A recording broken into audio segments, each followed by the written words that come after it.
กำลังเตรียมตัวก่อนออกเดินทางกินน้ำก่อนล้างคอ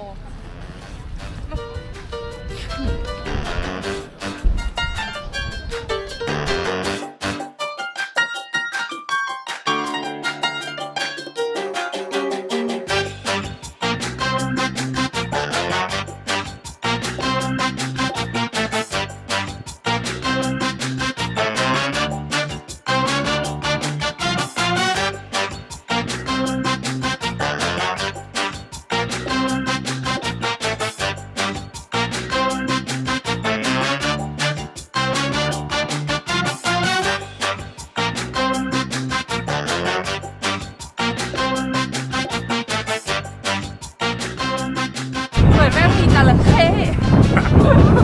ยังไงวะ ไม่รู้อ่ะดูเสือมันดูเหมือนเป็นแบบว่าเวทแลนด์อะ อันนี้คือเราอยู่ออกมานอกเมืองเบรเมนได้สักประมาณ5 กิโล ซึ่งไก่แม่จะโดดออกมาจากท้องแล้วจ้ะเมื่อกี้เขายัดไม่ยอมเคี้ยวจ้ะ แล้วก็ปั่นชมวิวสวยๆไป อันนี้ลมแรงแล้วเนี่ย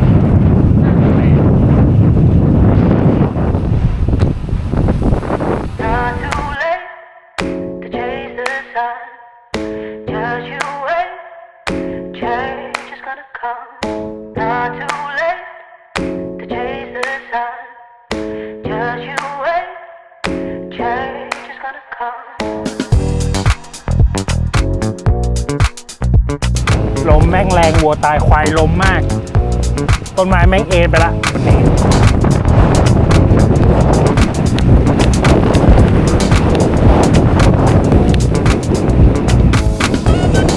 ที่โดนเขาแซงไปนี่เพราะเขาเป็นอีไบค์นะครับลมแรงจริงจ้าแม่จ๋า นี่ต้องการตลกนี่เราตัดกิโลลงมา แต่ว่าก็ไปได้เรื่อยๆไปเรื่อยๆใกล้จะข้ามเฟอร์รี่แล้ว Just you wait, change is gonna come. Not too late to chase the sun. Just you wait, change is gonna come.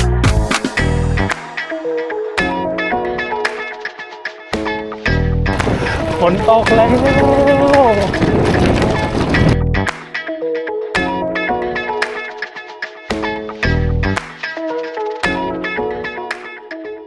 แรกรวยซื้อสิ่งที่เป็นผ่านร้ายแม่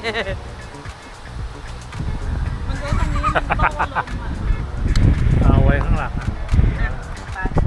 โอเค อีกสักประมาณ20 โลถึงเฟอร์รี่มั้งหรือไม่รู้10 โลมั้งแต่ว่าก็ฝ่าฝนฝ่าลมไป แต่เราก็จะไป เพราะเราไม่มีทางเลือก ไม่มีทางเลือก เรามาแล้วจ้า โอเค ไปเลยgo เดี๋ยวให้ตามไป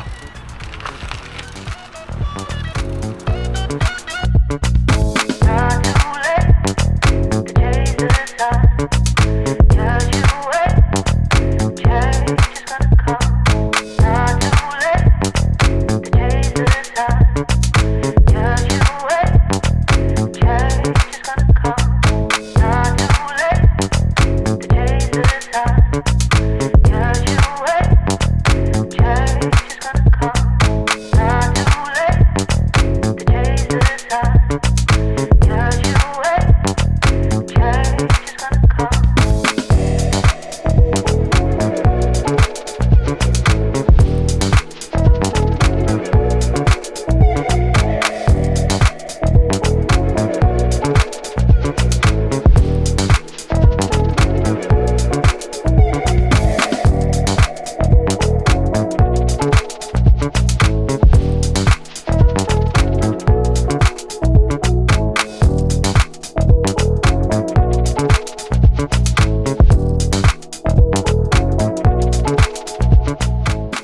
สำหรับสาระน่ารู้ในวันนี้ รู้หรือไม่ว่าเยอรมนีมีอู่ต่อเรือที่โด่งดังและเก่าแก่มากมาย เช่นเรือเส้นที่ต่อเรือยนต์ลำแรกของโลกในปี 1886 และต่อเรือยอชต์ชื่อดังอีกมากมาย หรือ Bloom and Voss ที่ HQ อยู่ที่แฮมบูร์กก็มีเรือรบที่มีชื่อเสียงโด่งดังที่ต่อโดยอู่นี้เช่นเรือรบ Bismarck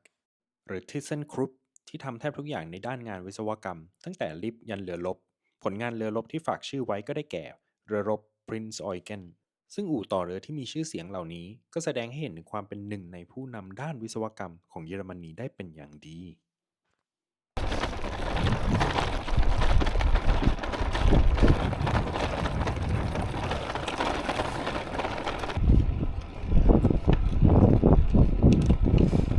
ขึ้นเขาไม่ว่าเสือกเป็น cobblestone อีก ไอ้ชิบหาย 179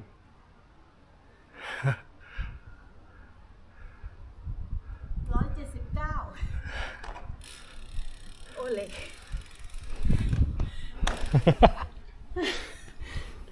มันไม่ เอามาให้หนูไหม ไม่เป็นไร จะลง2-3 รอบนะ มันไม่ใช่แค่เนิน มันคือ cobblestone ด้วย ใช่ มัทธิวฟานเดอร์โพลปะล่ะ ชิว อ๋อ ๆชิว อ๋อทำพี่แล้ว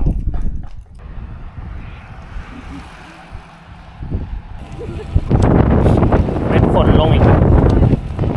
เรือยังอยู่ฝั่งโน้นอยู่นู่น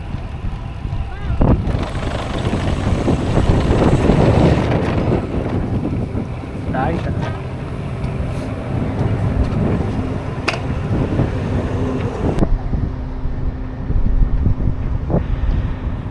ไม่มีในนี้มีแต่พัดพอเห็นไหมไม่ต้องปิดไม่ต้องปิดเนี่ยที่แต่งหน้าเลยแค่นี้เอง อะไรยุกยิกอะไรกัน ตังเกอร์ คอนเทนต์ครีเอเตอร์กำลังยุ่งแบบเฟอร์รี่ออกแล้วคอนเทนต์ครีเอเตอร์ยังยุ่งอยู่ ทำไมไม่ใส่กัน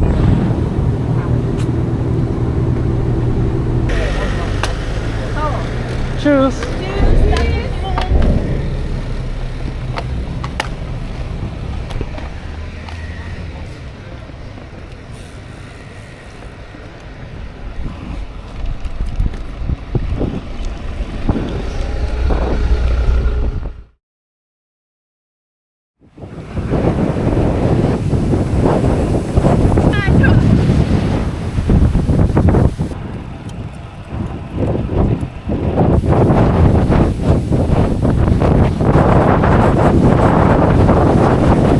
วันนี้ยังไม่จบ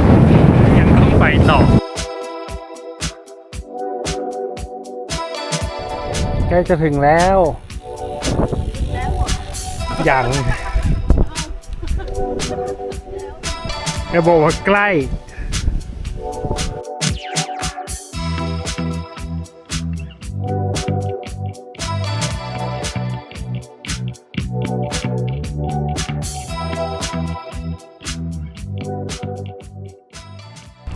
เอาจริงๆเส้นทางรอบๆเบรเมนนี่สวยมากเลยนะ เฮียคือลม โคตรเฮีย มันอาจจะเฉพาะวันนี้ โคตรแย่ แต่ปกติทางมันสวย ลมนี่สะทุนมาก แต่ทางมันสวยไง ทางสวย แต่ลม มีชัยไปกว่าครึ่ง แต่ลมสะทุนมาก ไอ้รู้สึกว่ามันปั่นง่ายกว่าตรงแฮมบูร์ก ใช่ไอ้ก็รู้สึกว่าหันง่ายกว่าคัมโบ มันมีทางแบบว่า เนี่ยเส้นแบบเนี้ยเยอะ ก็เหมาะสมสำหรับนักปั่น ถ้ามาเส้นทางเบรเมนเพื่อไปเนเธอร์แลนด์ก็น่าจะปั่นสบายๆเลย ใช่ แต่เดี๋ยวเรามาลองดูกันว่าเราเนี่ย จะสบายไหมแต่มาอีกแล้วลม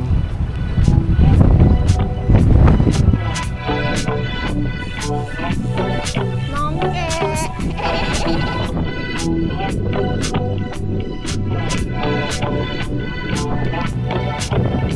ระวังระเบิดเด้อ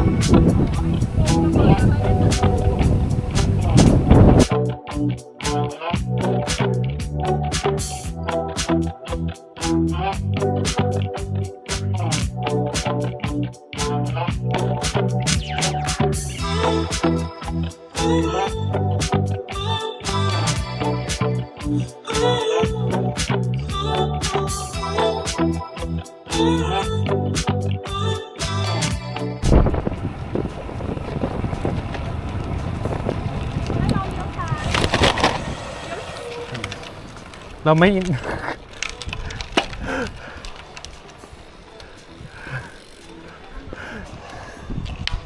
ย อยู่บอกเลี้ยวซ้าย ก็ไม่เลี้ยว ซ้ายไง แต่ว่าเลี้ยวไม่ทันไงถ้าว่าเลี้ยวซ้ายกับเลี้ยวทันมันคือคนละเรื่องเนาะ เฮ้ย โอ้ยเด้ฝนมาเด้ออีกแล้ว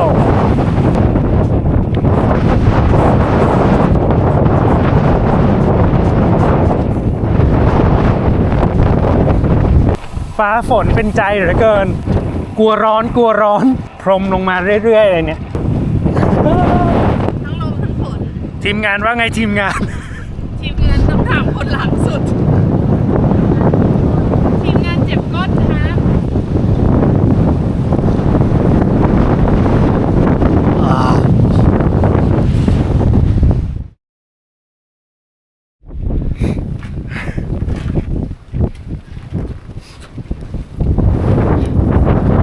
สถานการณ์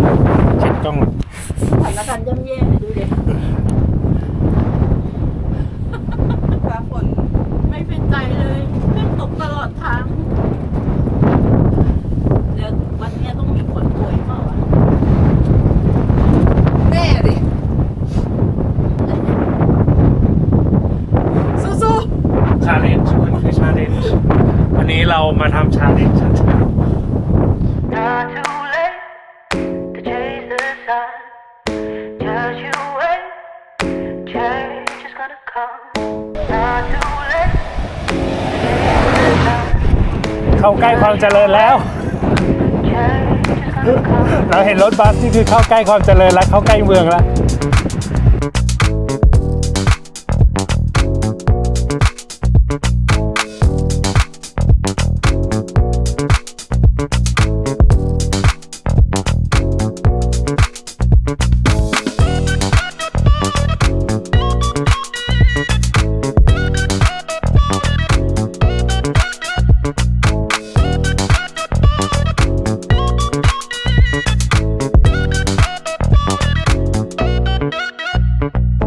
Not too late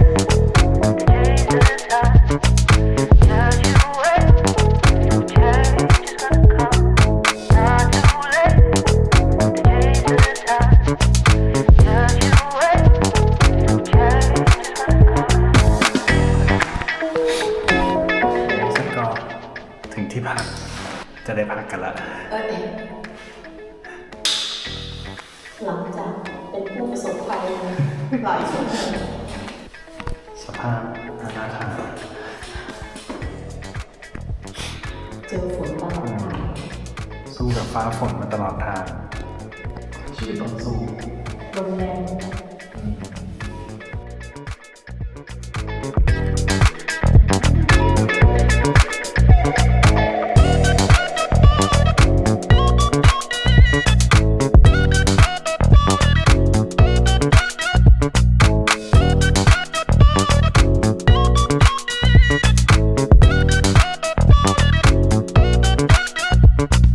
Not too late to chase the sun. Just you wait, change is gonna come. Not too late to chase the sun. Just you wait, change is gonna come. ๆแปลว่า Not too รอง late เท้าของมือ เอาจ้ะ แทนแล้วก็ชู เอาจ้ะ just you wait, change is gonna come. Not too late to chase the เพื่อวัน sun. นี้เราวันถัดไป Just you wait, ไปขับไปฟังกัน change is gonna come.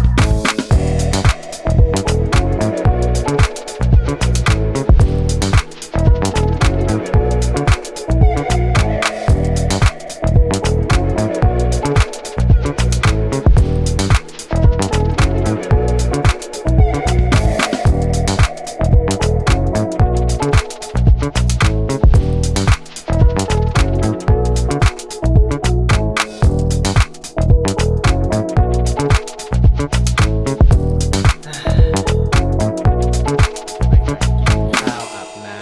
ำซักผ้าจะได้มานั่งพักสักทีจะได้พักซึ่ง recap สั้นๆวันนี้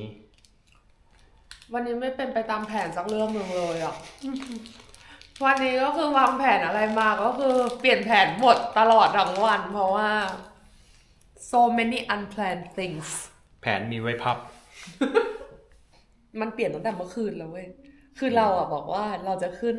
รถไฟตั้งแต่9 โมงครึ่ง แล้วเราก็ตกลงกันตอนเย็นตอนกลางคืนว่าไม่เอา10 ครึ่งแล้วกัน ไม่ตื่นชัวร์ขอพักนิดนึง next milestone คือ10 ครึ่งปุ๊บไปถึงสถานีรถไฟลืมกระเป๋าตังค์จ้า10 ครึ่งก็ไม่ดันละจ้า พอมาเป็น 11 ครึ่งเสร็จปั๊บรถไฟงุงยิง Cancel เพราะว่ามันมีรถคันหนึ่งมาก่อนนู่นนี่นั่น ก็เลยต้องแคนเซิลแล้วมันก็เปลี่ยนสาย ก็กลายเป็นว่าไอ้สายที่เราต้องนั่งเนี่ยมันไม่ให้เราลงในจุดที่เราอยากจะลงตั้งแต่แรก แต่สุดท้ายก็คือนั่งรถไฟตรงไปเบรเมน ยาวๆจ้ะยาวๆแล้วก็ปั่นจักรยานมาอีกเท่าไหร่60 โล 7.9 กิโล ประมาณ60 โล วันนี้ก็เลยเริ่มต้นกันแบบเบา เบามากทั้งลมทั้งฝน ๆ แม่ใส่หน้าอยู่ตอนนี้ แม่ยืดตัวแล้วใส่หน้าอยู่ตอนนี้ เบาตรงไหน เขายืดจริงจังมากเลยค่ะห้องนู้นซึมลมจ้ะลมสะทุนมากค่ะพูดเลย แรงอ่อนละทอง แม่บอกปั่นแล้วจ๋อเจ๊ แล้วคิดสภาพว่านี่แค่เบรเมน ใช่ยังไม่ แล้ว ถึง เราจะไป เนเธอร์แลนด์ เนเธอร์แลนด์ เมืองที่จักรยานปิว เราจะไปดูว่ากูจะปิวก่อนหรือว่ากังหันจะหมุนก่อน ไปถึงหรือเปล่า แต่ว่านะอย่างน้อยวันนี้ก็รอดมาด้วยชิว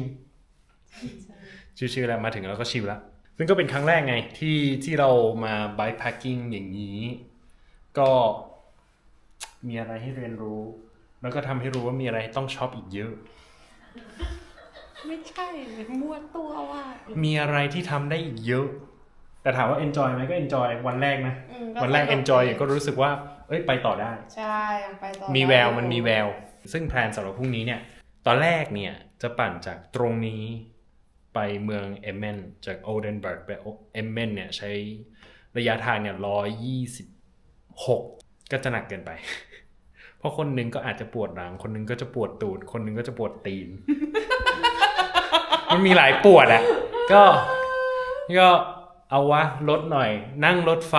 ตัดระยะทางก็จะเหลือระยะทางอยู่ 86.9 กิโลมั้งก็โอเคลดลงมาสักประมาณ40 กิโลก็ยังดีแต่พรุ่งนี้ก็เป็นชาเลนจ์ใหญ่เหมือนกันนะก็ยาวอยู่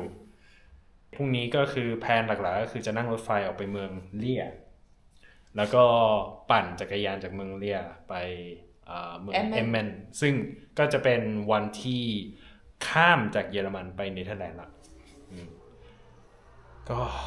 จะมาดูกันว่าจะเป็นอย่างไรคาดหวังเหมือนกันว่าคาดหวังใจว่าจะไม่มีการเปลี่ยนแผนจะไม่ต้องพับแผนจะไม่ต้องเปลี่ยนจะไม่ต้องมานั่งเซตเร็วใหม่ที่เมือง ระหว่าง เรือ ทางตอนที่เน็ตไม่มีเน็ตตก เพราะ 5G ในยุโรปก็ไม่ครอบคลุมเลยจ้าประมาณนี้ค่ะ half แล้วก็จะไปพักผ่อนหย่อนใจสักที คุณแม่มีอะไรฝากไหมคะ ไม่มีค่ะ คุณแม่ยืดต่อก่อน บ๊ายบาย